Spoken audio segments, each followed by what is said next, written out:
In today's video, I'm going to talk about this, the good bits, the bad bits, and the ugly bits. It's the Insta360 Pro. Now, let me first of all explain why I use one of these. I'm not going to give you a full-blown review. There are lots of great reviews out there. In fact, many of them help me make my decision. First of all, I'm going to give you the background to how I actually use it. And then you can make a decision based on what you want a camera for, whether it's right for you. So first of all, what are the things I'm looking for in this kind of camera? Most of all, I'm going to vlog with it, so it needs to be very light and portable, easy to carry around.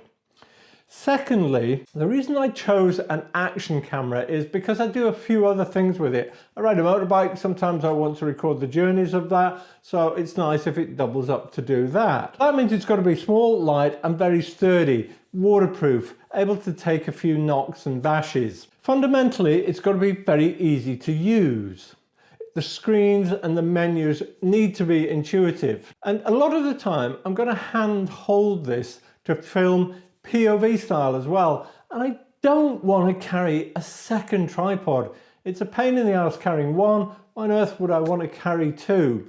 And I like my footage ideally to be cinematic. I'm learning how to make these YouTube videos. I'm trying to make them better and better every time. So if I can get a more cinematic quality from the camera, that's great. Now, I could have done that by going whole hog and buying a Sony ZV-1 or whatever it is that makes a great vlogging camera. But frankly, it's too big and heavy to lug around, and it just wouldn't work as an action camera when I want to vlog from my motorbike, for example. So that's why I homed in on an action camera. Now, previously, I've always used GoPros. I had a GoPro Hero 7.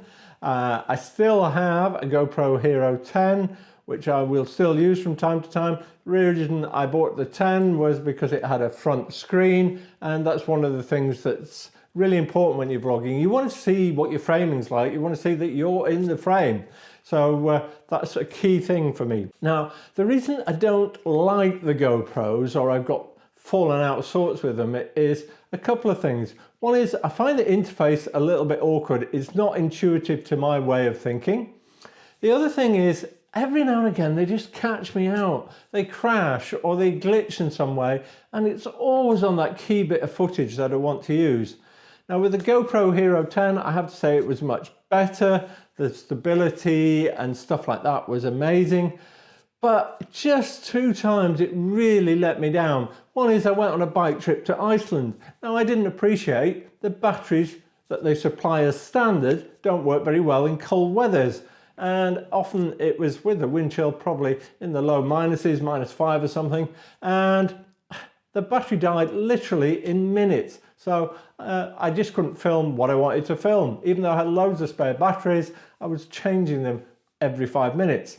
The other thing I found was you get an app with it that you can use for editing and looking at your footage and stuff, but after a year you have to start paying a subscription for it. Now come on guys, I bought your camera, that cost me £400 or whatever. I don't want to have to pay for an app to use the thing I actually bought from you. So that was another thing that irritated me about GoPro. Like most of you, I started researching on YouTube what was the alternative, and there was a lot of hype around this Insta360 Ace Pro. So that's the one I kind of homed in on. Let me start with what's bad about it, because these points might be critical to you and it might help you make your decision and decide whether it's right for you. So the first thing I would say is, like all action cameras, there's not really a shallow depth of field option. There's no very wide aperture, and that's so disappointing. It's not unique to the Insta360 range. I think it applies across the board. It's great on your mobile phone, so that's the option if you want to vlog with that, but then I can't see myself while I'm filming. So that's point number one. These are just in a random order, so don't take any notice of what order they come up. Second point I found is, when you come to press the record button on the top, if you're on a motorbike, or maybe you're on a mountain bike or something, and you're wearing gloves, I found it was very easy to put it on to record, but trying to stop it, really quite difficult. And I don't know why there is a difference in that kind of button function. I found there was a tendency for me to hold my finger on it too long. And if you do that, then it'll cancel the recording if you're not careful. So that I found was something that I didn't like, but it's something I can get used to. This is on the good and bad side. You can operate this camera with hand gestures, doing things like that, holding your hand up. If you've got gloves on, like you do when you're riding a motorbike, it doesn't work. You can also operate it with speech, and there's some key phrases like start recording or stop recording, and it should work. And when you've got a motorbike helmet on, doesn't work very consistently. The other real niggle to me is, and this is perhaps something I need to learn a technique for, I think this is a criticism of every camera because I've seen it with both GoPros and with the Insta360 Ace Pro, is if you've got something that is stable right in your foreground, and I use this when I'm filming POV style, the back of my camera trying to show you what settings I'm using and what my composition's like and that sort of thing, you still, even though you've got all this great image stabilization, you still get the camera shaking up and down, and that irritates me because it doesn't look very professional. Now, there's been a lot of hype about how good this camera is in low light conditions, and I'll come on to my good points in a minute, and I actually agree with it. It is great. But I did find when I'm filming around twilight, or if there's a lot of artificial light sources around, I think it's doing something like switching the white balance, because I get these funny like little changes in brightness and color, as you can see in this footage here. Now, another point, which can be good or bad, is that some people find the color profile a bit rich. I haven't started playing around with this camera really properly. I know there is a flat profile you can film in, and then you could color grade it, so that might solve that problem. Personally, I'm not that bothered about it. I think it looks okay. I think viewers accept that you're filming on something like that, and it still looks clear and bright, and the clarity is good and stuff. So if the color grading is not purely cinematic, is that the end of the world? Maybe not. There is one other thing that you should be aware of. So if you choose the free frame option, the stabilization isn't good until you've cropped it into the format you want. So the free frame video allows you to film just one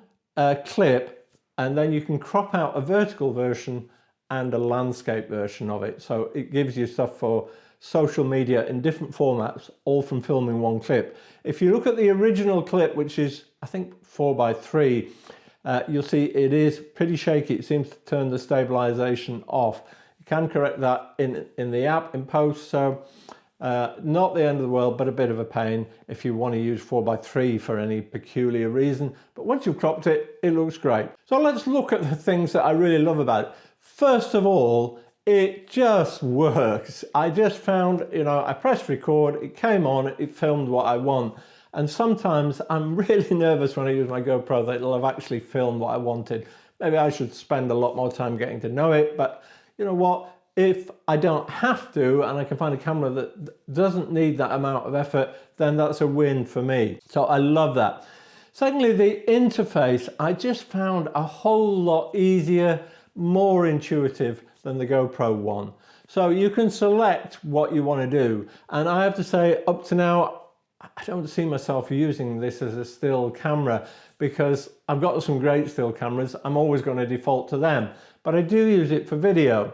So I can go into the video mode, I can just click on the screen, I can easily change the settings, I can change the fields of view. So it has several fields of view: action, ultra wide, which action is a very wide field of view, ultra wide seems to be a little bit narrow, slightly odd way of naming it, I think.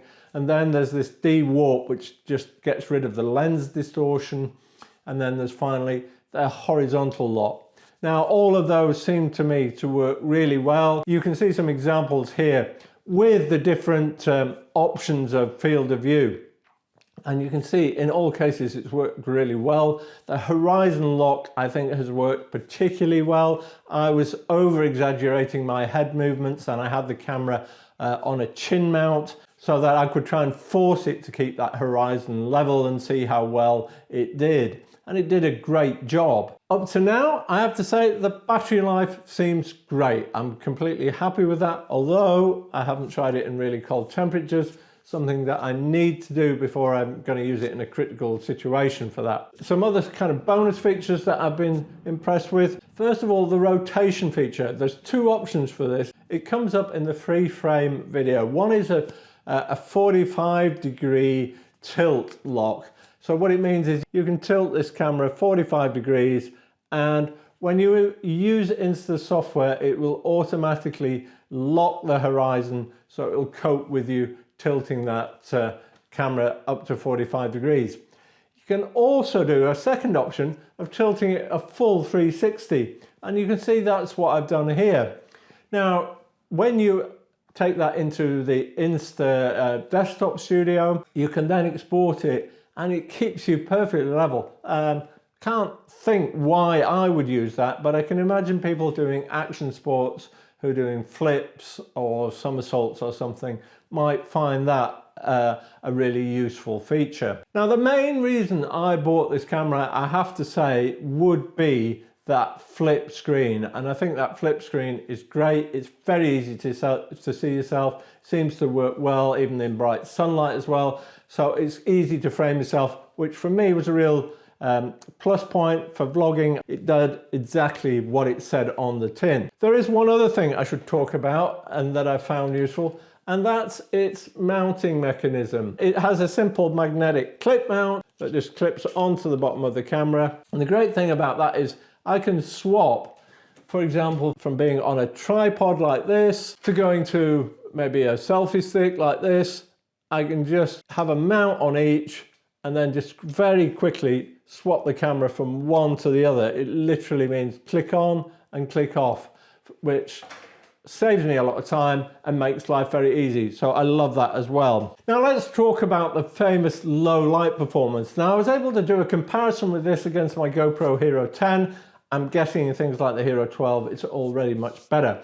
But you can see I filmed some clips here, and these were filmed around sunset. So I put the timings on the screen. Yeah, so half an hour before sunset, it seems to film well. At sunset, it's doing okay. You can start to see a little bit of noise creeping in.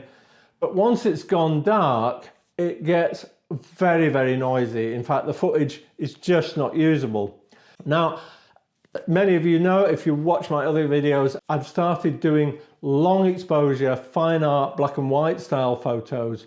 And a lot of those I'm wanting to do around, certainly around dusk or around that golden hour, and maybe within that hour after sunset. So to be able to film that, to share it on this channel, I do need something that will perform well in low light. And in one of my recent videos, I used the Insta360 Ace Pro to film a lot of that. And then I carried on filming afterwards. And you can see, like an hour before sunset, all these clips look great. But around sunset, it's still looking really good.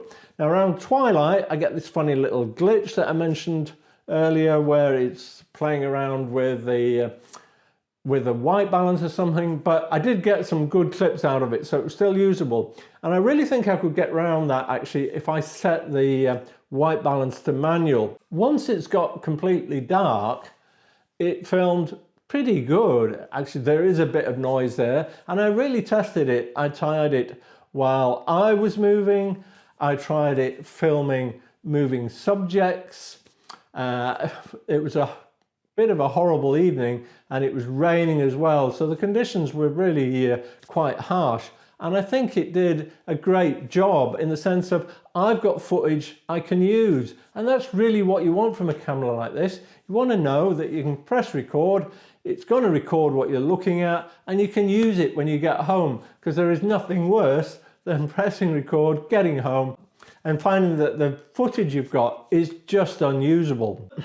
There's one other thing I'd like to mention, and it has been brought up, I noticed, on some of the Insta forums, is when I'm creating video, particularly for things like YouTube, I'm editing on a big screen, so I'm editing on a desktop. Some of the features that they're advertising you can do with this camera, like remove the selfie stick and stuff like that, is only available in what they call their Shot Lab. And guess what? The Shot Lab is only available as a mobile app. Come on, Insta, the desktop app should have more features than the one on your mobile. Maybe it's an age thing, but I found it tricky to edit things like video on a mobile because I'm really wanting to do some precise stuff, and maybe my fingers are too fat or whatever it is. But I really think the desktop app should have as much functionality as the mobile app if not more. So in summary, should you go out and buy this camera? I think there are probably quite a lot of cameras out there that are nearly as good. Overall, I'm really happy with it. It's doing exactly what I want at the moment.